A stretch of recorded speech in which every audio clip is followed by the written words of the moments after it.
Ben Franklin's World is a production of the Omohundro Institute.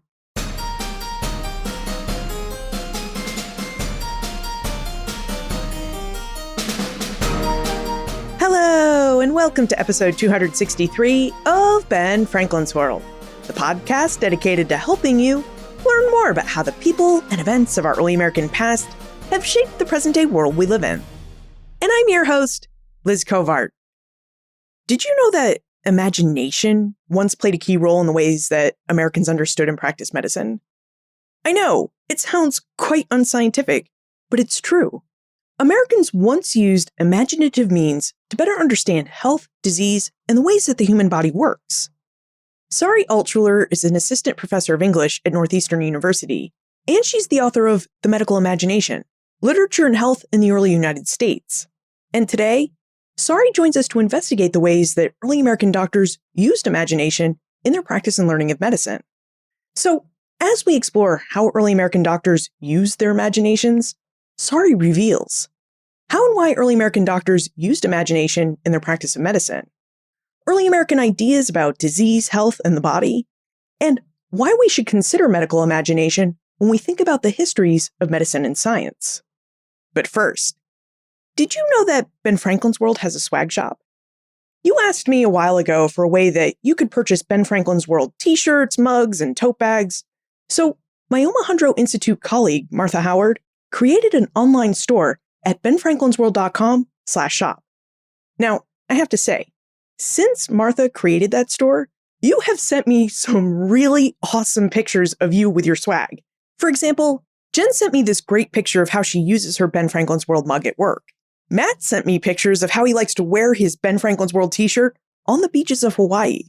And Sarah showed me a picture of her Ben Franklin's World tote bag at work, carrying books home from her local library. Thank you so much for your support.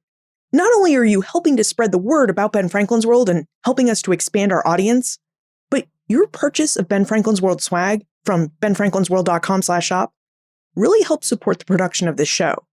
So really, thank you. And please keep sending me those pictures.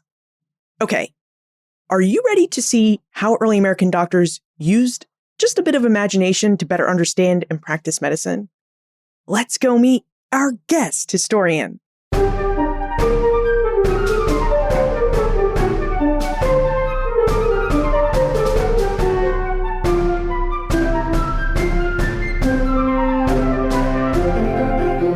Joining us is an assistant professor of English, the associate director of the Humanities Center, and the founding director of the Health, Humanities, and Society minor at Northeastern University. Her research interests focus on American literature and culture before 1865, and she's written several journal articles and a book, The Medical Imagination, Literature and Health in the Early United States. Welcome to Ben Franklin's World, Sari Altschuler. Thank you so much. It's just a pleasure to be here. So, Sari, I wonder if we could begin our conversation with the title of your book, because it's a really interesting title, The Medical Imagination. So, where did you get the idea for your title, and what was the medical imagination? Absolutely. So the title refers to the ways in which doctors and writers crafted, tested, and implemented medical theory using their imaginations. And partly I was interested in this title because I think it's something that contemporary doctors are really interested in. They are really invested in ideas of creativity as being linked to discovery, in ideas about innovation. But I think that there's less specificity now about how exactly to cultivate an imagination, how imagination gets used. And we have sort of an idea of it as linked to kind of vague ideas of genius.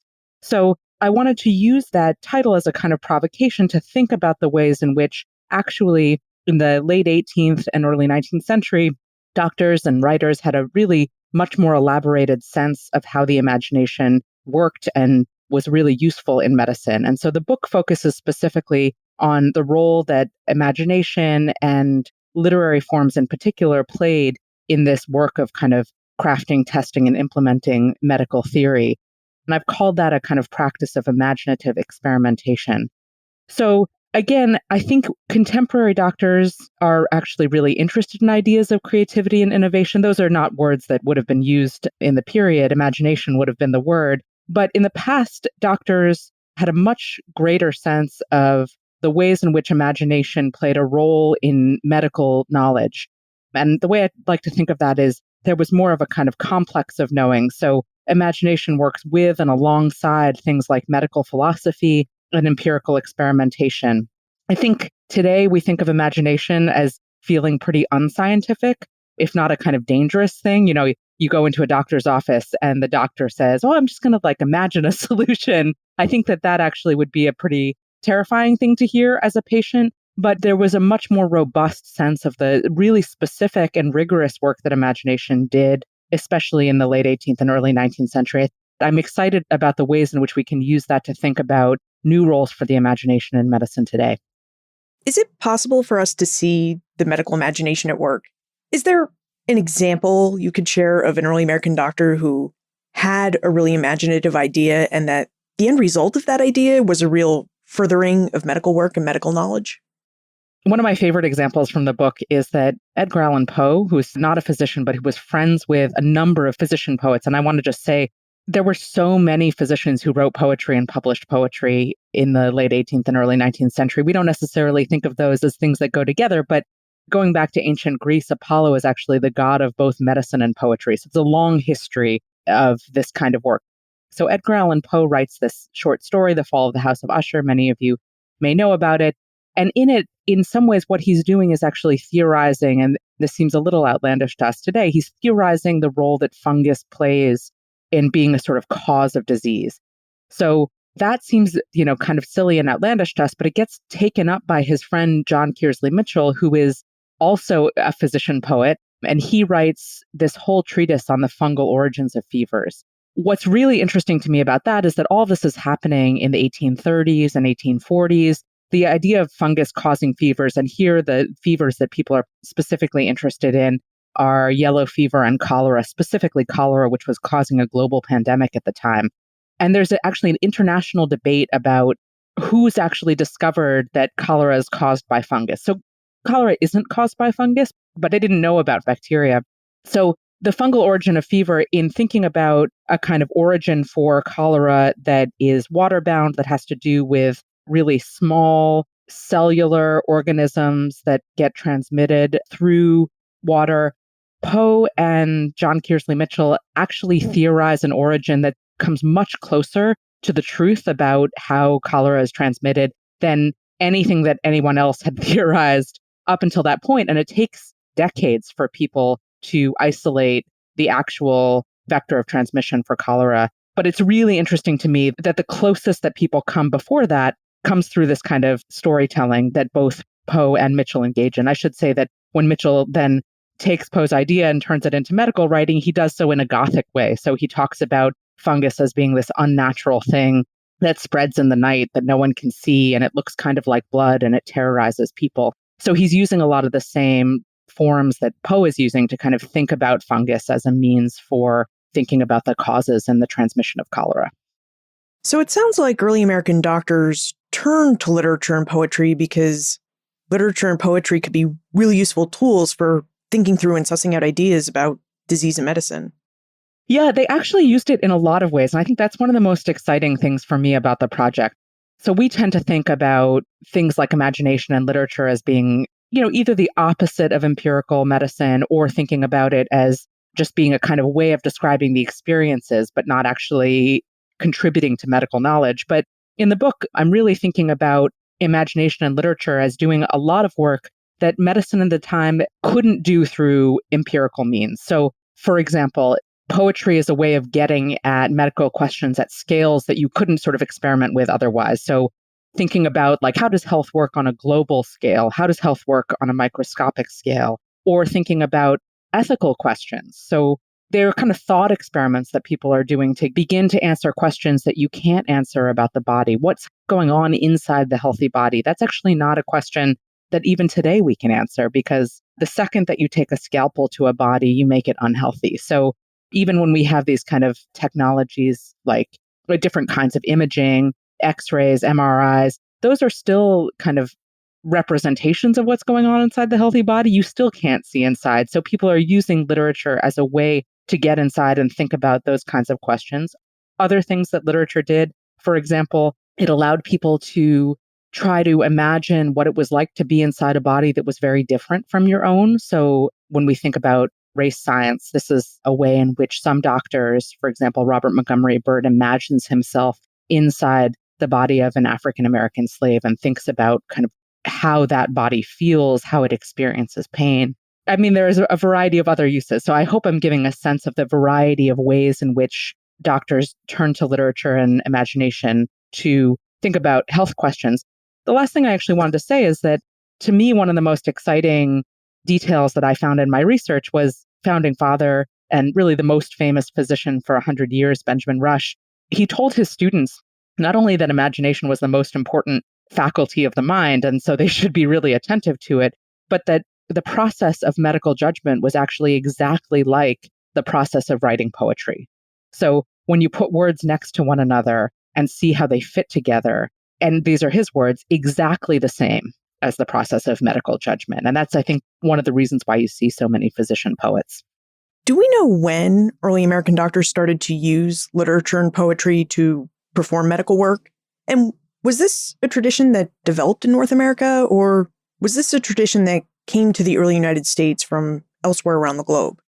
That's a great question. So certainly there are traditions, Atlantic traditions, that these physicians are drawing from. Erasmus Darwin quite famously thinks about poetry as a way of transmitting scientific knowledge. And, one idea that's coming over from Europe is that the imagination itself can be a cause for health or disease. So when we think about something like yellow fever, one of the theories that's circulating is actually that the thing that determines whether you get sick or not can be your imagination. You can be frightened, and they're going back to ancient Greece for this kind of thing. By hearing stories or going to a play, you can be frightened into a state of disease. That said, in the book, one of the things I'm really interested in is the ways in which, what I'm calling epistemic crises, so these moments where available forms of knowledge are insufficient to answer really pressing questions. So people are dying all around you of a contagious disease like yellow fever or cholera, and the books that you have and the professors that you went to, the solutions that they have are insufficient. This is a moment where actually I'm not saying that that's the only moment where people are using literature and imagination, but that is a moment where people are being more imaginative, trying things out, and using what seemed to us like pretty unconventional forms, but that actually were pretty widespread, using literature to try to think around problems that they didn't have answers to. So what happens when thousands of people are dying of yellow fever in Philadelphia? Well, if you don't have an answer to that, things that you might try are to try to think about the problem a little bit more imaginatively, and that's what people do. So it sounds like a lot of early American doctors may have gained a lot of their medical knowledge, or at least they were able to experiment with new ideas and try to make sense of the medical quandaries they were facing through literature. Now, were there any other methods that early American doctors could have turned to at that time to perhaps acquire new medical knowledge or new medical skill sets? So the three principal ways that people are acquiring medical knowledge are, if you have enough money, you go to Europe and you train in a place like Edinburgh. And that is how Benjamin Rush was trained. You might read about it in books, especially sort of moving into a couple of decades into the 19th century. You get the proliferation of domestic medicine guides. But really, the way that a lot of physicians were trained in the period is through apprenticeships. That said, the thing that I'm really interested in the book is, again, the ways in which people are looking to literary examples. So again, Benjamin Rush at one point talks about how Shakespeare is the place where you go if you want to find out, for example, about madness. Shakespeare's done a better job of describing this than any physician has. And I think, to me, that's just a really cool moment of thinking about what it is that literature is doing. It's not just window dressing. These little excerpts of poems and things that are all over the medical literature are not just decorative, they're actually fundamental to the way that people are learning. It seems that literature could get quite graphic. You talked about the doctor who was writing medical literature in the Gothic style. So I wonder, what does this literature have to say or reveal about how early Americans conceptualized the body? Yeah. So part of the project in the book is thinking about the ways in which, I think now we think like, oh, there's medicine and there's politics. And of course, medicine is somewhat political, but they're not so intrinsically linked. That wasn't true, especially in the early national period. So one of the things about this period that really marks it off is that these physicians they're medical philosophers. There's a move toward experimentation later, but they're really thinking about the body as a system. And because these folks are religious, the way that they're thinking about that system is as a perfect system that's ordained by God.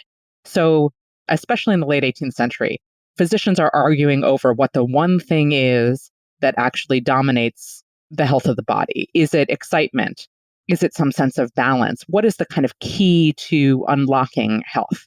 And that model, one of the things I think that is a little harder for us to wrap our minds around in the contemporary moment is that that model also was a model for the state. So because God has these sort of perfect models, and because the body is actually a part of the state, the health of specific bodies then served as models for the healthy state. So in this period, one of the things that is kind of interesting intellectually is that these doctors had been learning from Europe that these perfect models are modeled on the monarchy. So, for example, William Harvey, who was fundamental to really discovering some things about how the circulatory system worked, in the preface to his book about the circulatory system, he writes to Charles I, I'm offering this to you because the heart is just like the king.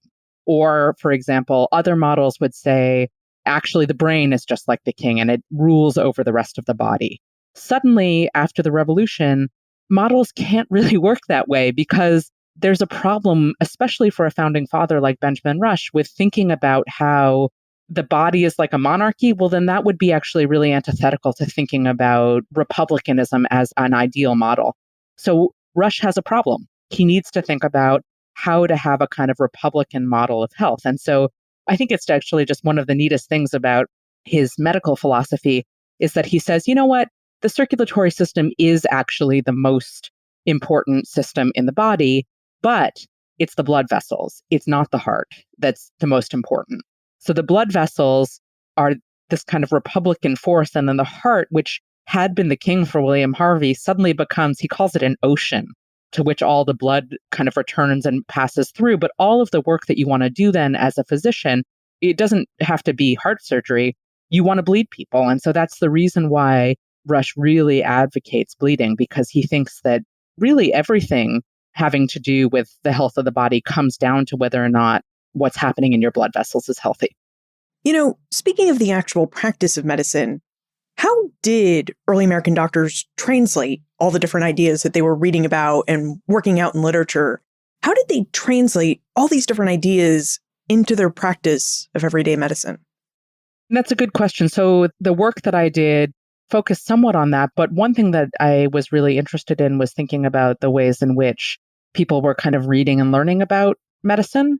So in terms of Rush, he advocates just kind of bleeding everyone. And so you get this kind of cartoonish figure of early American medicine where everybody's just bleeding people all the time. But there were other kinds of practices that people picked up from reading about medical practice. And that had to do in part, here, my interest has been mostly in the kinds of literary forms and how they worked. And so one way in which literary forms were being used to think about medical practice was that people's emotions and imagination, again, were really integral to thinking about how to keep the body healthy. So you would warn people away from doing things by using satire. You would make fun of particular practices, and that's how you would keep people healthy. Or, for example, in terms of the Gothic, that was another strategy for thinking about health, was to make people, not just to make people afraid of them, but to kind of narratively inoculate them against particular kinds of danger. So if you could be frightened into a state of sickness, then you want people to be exposed. This is what Charles Brockden Brown does with yellow fever. You want people to be exposed to stories about health that they know are fictional. We have been talking a lot about the reading and learning of medicine, and Charlene wonders about the how. How did early American physicians disseminate information? Did early American doctors just share medical information through the literature we've been discussing, or did publications like medical journals or some sort of scientific newspaper exist and circulate during the early Republic? Absolutely. That's a great question. And certainly the dissemination of medical knowledge takes a variety of forms. So you have somebody, again, I'm using the example of Benjamin Rush because he's such a towering figure for about 100 years of American medicine. And his idea is that he's going to disseminate medical knowledge through basically every form of communication he can get access to. So that includes letters that he writes to people, and then he collects some of those letters in books. And also he lectures quite widely. He's really responsible for training a whole generation of American doctors, and they're naming their sons after him. But, one of the things that to me is kind of interesting is that for Rush, that really required, and I think this speaks to a kind of Republican sense of things, that really required he wanted control over how that information was circulating. So he's really the author of the lectures. Even when he's bringing in other people's voices, he's kind of controlling how they come in. Other people had more democratic visions. For example, Elihu Hubbard Smith and Samuel Latham Mitchell are two of the editors of the Medical Repository, which is the first American medical journal out of New York. And their idea is that if you just bring together enough good information and circulate it out to people, that's really how you keep the nation healthy, is through just getting people access to good information. And sometimes there will be information that's not so good. But if you have a kind of glut of information, I think this is in some ways actually similar to the kind of fantasy about the internet in its early days, although I don't think we necessarily feel this way anymore. If people have enough access to information, then truth and good health will sort of flow from that. But, I have to say that in some ways, that's why I'm interested in this project as a literary critic or a literary historian, because all of those are forms of writing and they make certain kinds of things possible. And this is sort of how I think about how the sort of power of forms of writing, or what I would think of as a kind of literary form, they make certain kinds of things possible, and it's possible to say certain kinds of things, and it's not possible to say other kinds of things. So fundamentally, and this is one of my favorite stories about, these differences in circulation of medical writing, the editors of the Medical Repository go to Benjamin Rush. They're trained by him. They love his work. They ask him to support the Medical Repository, this first journal of American medicine, and he refuses. And they're kind of crushed by this. They couldn't imagine that he would want to refuse this form that's going to circulate good information throughout the New Republic, but he wants top-down control. And I think, one of the cool things about these stories is that it actually shows how people have different ideas about like what good circulation would be. So Elihu Hubbard Smith, who thinks that just like circulating good information is going to be great, he is roommates with Charles Brockden Brown, who is this Gothic novelist. And Brockden Brown watches Elihu Hubbard Smith, this editor of the Medical Repository. He watches him die in front of him. And Smith and Brown had this great relationship. They shared their writing. Smith, who is a physician, he edits novels of Charles Brockden Brown. Brown is sort of reading and interacting and helping him with the Medical Repository.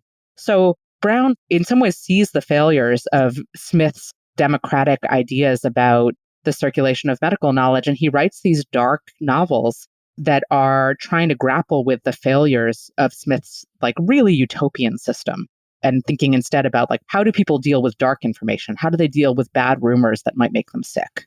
Benjamin Rush is someone who keeps popping up and coming up in our conversation. And I wonder if you could tell us a bit more about Rush, who he was, and what made him such a thought leader in early American medicine. Yeah. So the first thing to say is that I think today we have this fantasy that doctors have an area of expertise that's really separate from the rest of culture and politics and society. That's not true in the late 18th century. So Rush is a political figure. He's a signer of the Declaration of Independence. He is treasurer of the U.S. Mint. He founds Dickinson College. He's a leader in education. And I think the first thing that I want to say is he's really this kind of Renaissance man. And it's, I think, useful to think about that as part of why he's so successful as a medical philosopher. And he really was more of a medical philosopher, what we might call a rationalist instead of an empiricist. He's really interested in these kind of perfect forms that are indicative of a kind of divine plan for things. So part of what makes him so successful is that he's so networked, and he really is involved in all these projects that he doesn't think of as separate from one another, but actually as kind of collaborating with one another. So when he's thinking about the health of the body, he's also thinking about the health of the state. He's thinking about the role that education plays in helping to make the bodies and minds of Americans healthy. And so I think a lot of the power of his writing for early Americans is that he is able to speak in so many registers, and he writes satire and he writes Gothic text and he writes in sentimental modes, and he's thinking about the health of the body and he's thinking about the health of the mind. And to us, I think like that's an impossible amount of diversity in terms of his projects. But for him, they're all part of the same project. And one of the things that I think makes his influence so long lasting, it lasts, for like 100 years. He is really the most famous person in American medicine. I think part of the reason for that has not only to do with the kind of strength of this unitary idea about the world and about health that he promotes, but also that after he dies, American medicine goes through this period of like a real proliferation of ways of knowing and uncertainty. And people think of it as a real, like a nadir of American medicine. Like, oh, this is a moment where people are disaffected with doctors. They're looking for alternative practices. I would say you can see even within those alternative practices, people are still looking back to Benjamin Rush. So I think that there's a real power to this Republican vision of health that he puts forward that really isn't contested fully until the rise of empirical medicine in the second half of the 19th century. I mean, it's rising throughout from 1820 onward for a variety of reasons, but the way in which medical professionalization narrows what we think of as medicine in the late 19th and early 20th century, that's the real moment when Benjamin Rush ceases to be this kind of dominant voice. And that's an amazing legacy. So was Rush the first thought leader of American medicine, or were there other people who would have vied for this position? Yeah, he certainly did have rivals. I've also been interested. I think that the project that he's invested in of thinking about a kind of Republican model for health is one that a lot of people are interested in at the time. So, for example, Samuel Latham Mitchell, this doctor that I mentioned, who's one of the editors of the Medical Repository, he's trying to think about health at a totally different scale.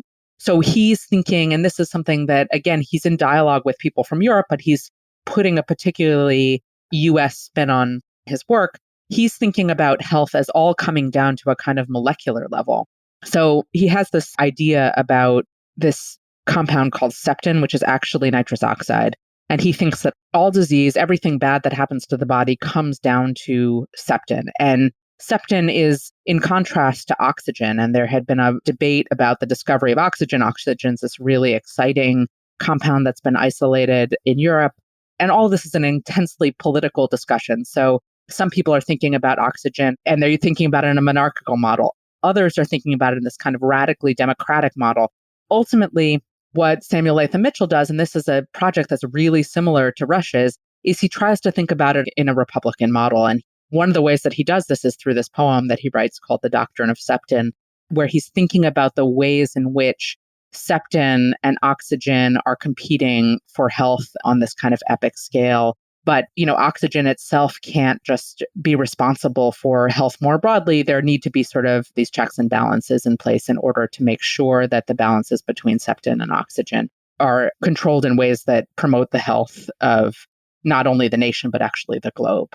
So that's one example. There's also Elihu Hubbard Smith, who I mentioned. He's thinking about health at an environmental level, ways in which you could kind of keep the environment of the new United States healthy enough to make all of the bodies within it also healthy. And so he writes this utopian fantasy in which he's thinking about how the dissemination of medical information and the kind of political and social and actually architectural structures of the US and educational structures might all go toward a kind of Republican fantasy for health. So all of that's to say, yes, Rush is a great figure, but he's involved in a project that lots of other people are also involved in. He just has a bigger bullhorn in some ways. The Republican model or project of health has also come up several times in our conversation. So could you tell us a bit more about the Republican model or Republican project of health? What makes it different is that it doesn't have a single figurehead. The body is not conceived of as being controlled from the top down in the way that a monarchy would be. So when Rush is thinking about the circulatory system and the blood vessels as actually being responsible for the health of the body, that would be a purely democratic model. But actually, he's then thinking about the nerves as a kind of check on the blood vessels. So there really is, for Rush, for Mitchell, for Smith, there really is a sense that the sort of ideal health of the body is modeled on the ideal health of the state. Medicine is then like an intensely political project because you need healthy bodies in order to have a healthy state. For people like Rush, political upheaval was actually a catalyst for disease. So he thinks about things, he has these diseases called revolutiona anarchia that are about the kind of dangers of political upheaval at the level of the body itself. So, you want to think of those things not in literary terms, we would call this a metonym, which is to say that the body is a part of the state rather than thinking of this as a kind of, it's not a metaphor, which would say, oh, the body's analogous to the state. It is analogous. It's actually, though, much more tightly connected. And that's why it's so important to think about, if you think that a republic is the ideal model for a state, it's then also really important to think about the ways in which that's true also at a corporeal level. Do we still do this today where we associate and create models of medicine and health that really align with systems of government and the state?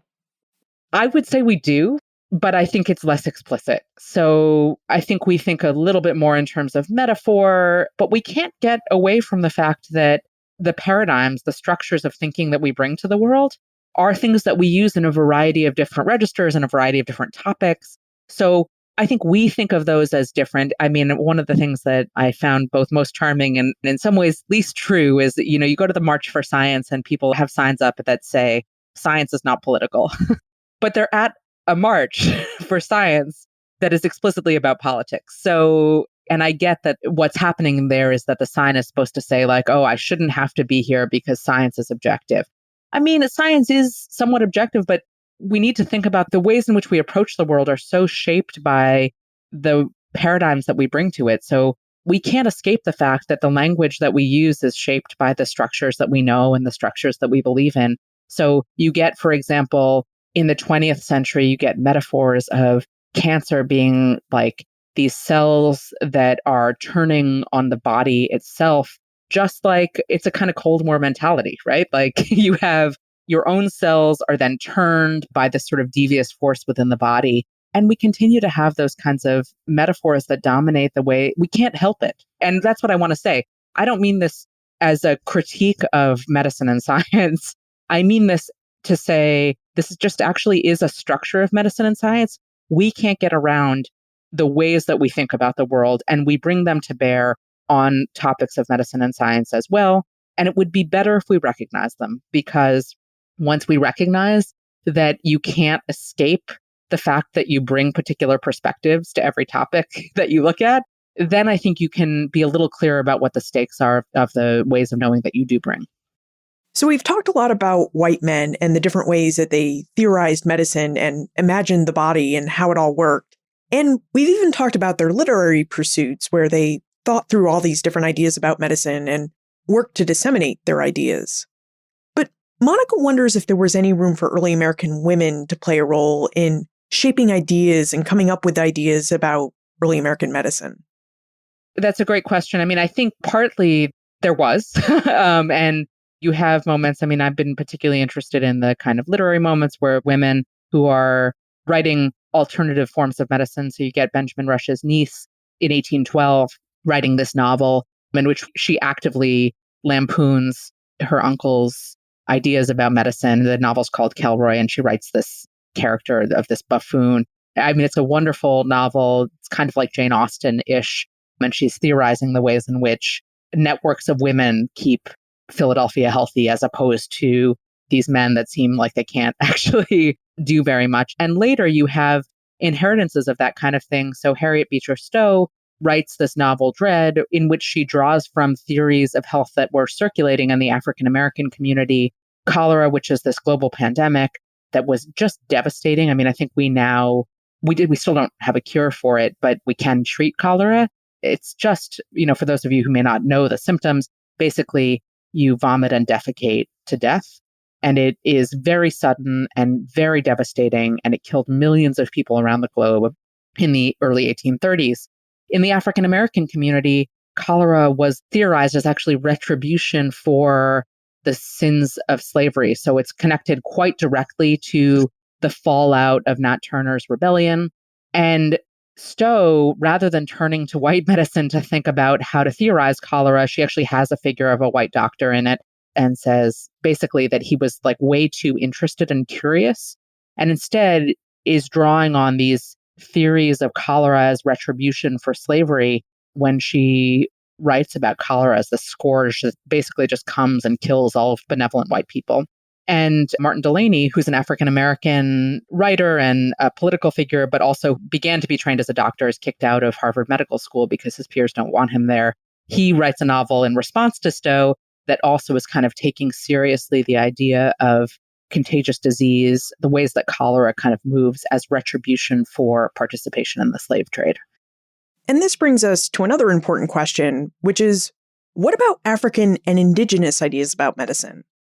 Kyle is curious to know whether Anglo and Anglo-American practitioners of medicine ever took seriously the medical ideas of African and indigenous peoples. And if they did take these ideas seriously, did they incorporate these ideas into their medical imagination? Yeah, absolutely. I mean, a number of people have kind of written about the real debt that early American medicine owed to African and indigenous practices and forms of knowledge that's fundamental to the early stories of inoculation in Boston. And certainly for centuries, people have thought about kind of indigenous healing as a way of thinking about legitimizing American medicine. One thing that I think is neat from a kind of contemporary perspective is that when we think about that kind of historical inheritance of medicine, we actually often denigrate it. We say like, oh, people didn't know what they were doing in the past. The same is true of the ways in which African American and indigenous knowledge get, written out of American medical knowledge. However, one of my former colleagues, Cassandra Quave, from when I was on faculty at Emory, she's doing this amazing work looking back at old uses of medicine and thinking about historical texts in which different kinds of botanical knowledge, including indigenous knowledge, are practiced. And I mean, of course, this is rife with potential danger in terms of thinking about which kinds of knowledge people wanted to be used and disseminated and which kinds of knowledge indigenous communities did not want stolen from them. But one thing that I think is interesting about her work is looking back at the past for thinking about possible solutions to things like antibiotic resistance. And I think, one of the lessons here is thinking about how we often tend to say, like, people in the past didn't know anything about medicine. We're only interested in it from this, like, purely, either a fascination, a curiosity, or we're interested in talking about how little they knew or how we came to know as much as we do today. But I think it's neat to sort of, A, take these forms of knowledge on their own terms, and B, think about what they still have to offer us. So, Sari, why do you think we should think about and consider the role of medical imagination when we think about and consider the histories of medicine and science? First of all, because it was so integral to the way that people in the 18th century and early 19th century were thinking about the way that medical knowledge worked. So you get, even up through the early 20th century, these kind of laments about the loss of imagination in medicine. It really is with the kind of codification and the real shift in medical training that happens in the early 20th century that people begin to think about imagination as not part of medical knowledge. And it might be worth us thinking that the last 100 years, since there's a famous report called the Flexner Report, which is one of the things that really shifted medical training to being purely scientific, only about biology, chemistry, physics, etc.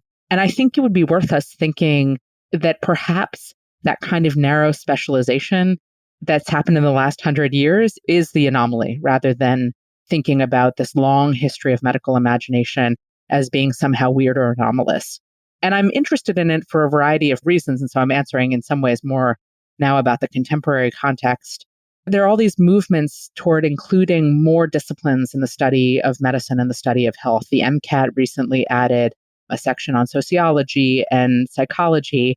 And I think it should also have a section on the humanities. I think doctors would be trained better and the health professions would be better off if they also had a toolkit that included historical knowledge, that included ideas about creative analytical thinking. And that's really what I think the humanities can offer. And I think that there's a legacy of that in this history of the medical imagination. So the answer is sort of twofold. One, the imagination had this huge role in determining and helping to kind of craft, test, and implement, as I was saying before, medical theory at the time. It worked with empirical knowledge. I think we often think about those things as antithetical today, but they weren't. But I also think that in a contemporary sense, we ought to see how short the time period has been that we haven't considered imagination to be part of the way that we understand and practice medicine, and what we might stand to gain by taking really seriously these practices from the past for thinking about how we might think differently about medical practice in the future. And the space to do that, as I argue in the book, is in these medical humanities courses that are popping up everywhere, health humanities courses. They're very popular. And part of the reason why I think they're popular is that there's a sense in medicine that we actually need to think differently about the way that medical knowledge is produced.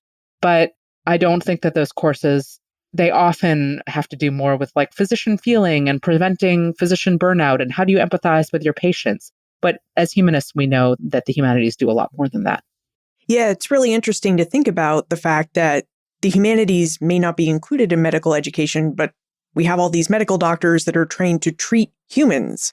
And of course, humanities subjects work to help us better understand humans and their societies and cultures.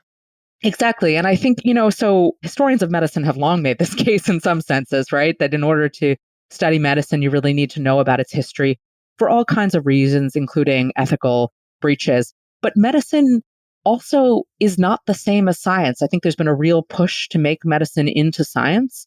But if the fundamental encounter in medicine is between sort of two people, in a clinical setting, working together on a particular problem that is about something that's fundamentally human, I think the humanities have a lot of tools for speaking to how we might make more of those connections, whether it's philosophy offering a kind of ethical perspective, history offering a sort of historicized way of thinking about those encounters and thinking about how they came to be and how they're shaped, or literature in terms of thinking about what are the stories that we tell about health and how do they shape the way that we understand what's happening when we talk to one another? Or, how do our stories about contagious disease, for example, promote stigma among certain populations? Certainly a great example of that is the AIDS epidemic, where we have particular narratives about how things are spread.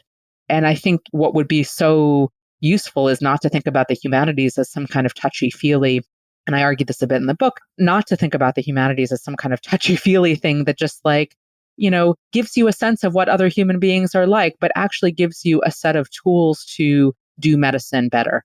And for the health professions more generally, to think more capaciously about how we might do good in the world through different health practices. Now it's time for the time warp.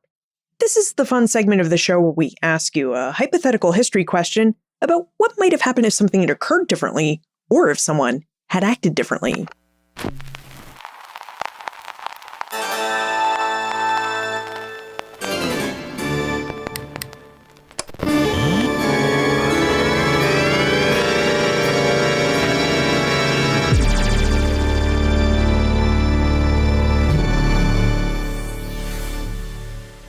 In your opinion, what might have been different about the development of early Americans' medical imagination if women had been allowed to fully participate in the professional medical community? I love that question because I think that one of the things as I was reading and writing the book, I got really frustrated. Most of the ways in which women appear in the book have to do more with the kind of literary side and thinking about literature as an avenue through which women could participate. I mean, my first sort of gut reaction to that question is to say we would know more about pregnancy and we would know more about early childhood and forms that have to do with maternity than we do today. We know much less about women's health issues, really fundamental things like pregnancy, in part because I think medicine was so dominated, especially this kind of professionalized or pre-professional medicine that happened in and around universities. Because women weren't part of that space, it was so dominated by this idea of the white male body as the body.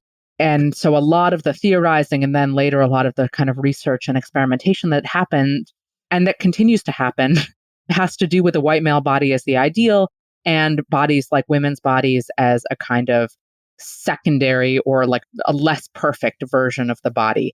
One thing that I think is really fascinating as an example of this is that Robert Montgomery Bird, who is a physician and a novelist and a medical professor, he writes this really crazy, zany novel in the 1830s called Shepherd Lee, in which his imaginative experimentation is that he imagines himself into the bodies of 6 different types of Americans. And so you get a Southerner and you get a Quaker, and you even get an African-American slave and a Jew, but there are no women. He never thinks like, what would it be like to be inside a woman's body? And I have to say, there were far fewer Jews in 1830s Philadelphia or 1830s United States than there were women.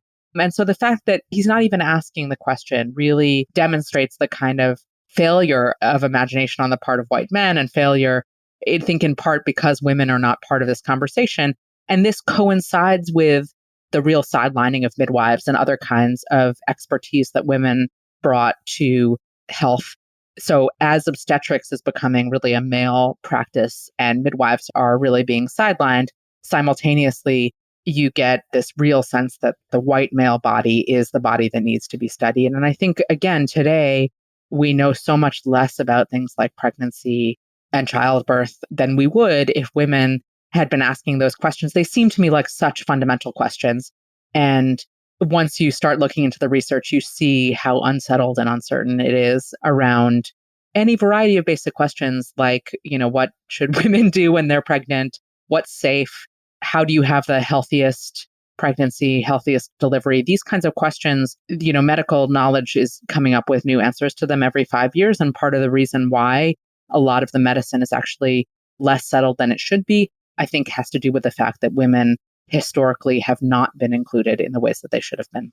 So, Sari, where are your historical interests taking you next? Do you have a new research project that you're working on? So if this project was really about ways of knowing the body, the different ways that people in the late 18th and early 19th centuries knew the body, my new project is about the ways in which different kinds of bodies help us know the world differently. So I'm interested in disability, and I'm mostly interested in the ways in which the kinds of communities of people for particular kinds of impairments that grew up in the late 18th and early 19th century, so schools for the blind, schools for the deaf, create new forms of knowledge that actually then affect the way that American culture develops in ways that we don't think about. So I'm really interested, for example, in how schools for the blind, or schools for visually impaired individuals, they were called schools for the blind, give us a new sense of, like, for example, cultures of reading. How do you know and think about reading differently if you have technologies like raised print, sort of along a similar way of thinking? If you're deaf, then how does the kind of naturalness of oratory, how is that challenged by the presence of a new deaf community, especially in the early 19th century? And so I'm interested in the ways in which these communities put pressure on dominant narratives about, the founding of the nation. In particular, I'm interested in how the accounts of people with these impairments can help us develop a richer sense of early US culture. Now, what if we have questions about the medical imagination and about how early Americans were writing and thinking about medicine in early America? Is there a way that we can reach out to you and ask our questions? I'm easy to reach. You can just look me up on the internet. I have a website, and also you can feel free to email me. If you just Google me at Northeastern, you should easily be able to find my email address. Sari Altschuler, thank you for joining us and for helping us better understand the early American medical imagination and the different roles it played in early American medicine. Thank you so much for having me.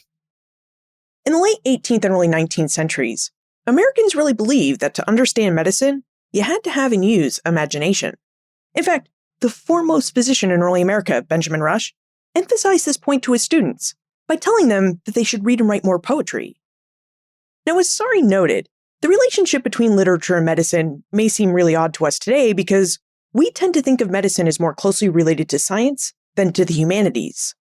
But in the late 18th and early 19th centuries, many early American doctors turned to literature and poetry to really think through their questions and ideas about health, disease, and the body. Of course, the use of literature to think through medical ideas wasn't an early American invention. It was an ancient practice. The ancient Greeks saw many linkages between medicine and literature, and they enshrined the connections that they saw between the two in their celebration of the god Apollo. Apollo was the god of knowledge, healing, and disease, and also the god of music and poetry. Okay, so just how beneficial or useful was the practice of using literature to think through medical ideas? As Sari related, it proved to be quite useful and quite beneficial in early America. At a time when early Americans were trying to explain and understand how and why yellow fever and cholera epidemics kept happening, literature helped them make sense of what seemed nonsensical to them on the ground. It's actually quite remarkable when you think about just how close some of these physicians came to the truth about how the body functioned and how disease spread when they took the time to imagine it all. Even Benjamin Rush pointed out this fact to his students when he advised them to read the works of Shakespeare to better understand conditions of madness. What Rush and other early American doctors realized was that our imaginations really do allow us to think and empathize in ways that we can't do with scientific data alone. So, for early Americans, medicine wasn't science as much as it was a humanist practice. And this is why Sari said she conducted her research and wrote her book. She'd like us to see that even when it comes to medicine and science, the past has something to teach us about practices that once worked well and practices that might work well for us again. Look for more information about Sari, her book, The Medical Imagination, plus notes and links for everything we talked about today on the show notes page. benfranklinsworld.com/263. Please remember that I love to see pictures of you and your Ben Franklin's World swag. And if you don't have a t-shirt, mug, tote bag, or hoodie with the Ben Franklin's World logo on it, visit our online store, benfranklinsworld.com/shop. Production assistance for this podcast comes from the Omohundro Institute's Digital Projects team. Joseph Edelman, Martha Howard, Kayla Pittman, Holly White, and Karen Wolf. Breakmaster Cylinder composed our custom theme music. Finally, what do you think about Sari's idea that we should think about medicine as a humanistic practice? Do you think we might be able to make more medical advances and improve our healthcare system if more doctors studied history, literature, and philosophy? I'm curious what you think, so please send me your thoughts. Liz@benfranklinsworld.com. Ben Franklin's World is a production of the Omohundro Institute.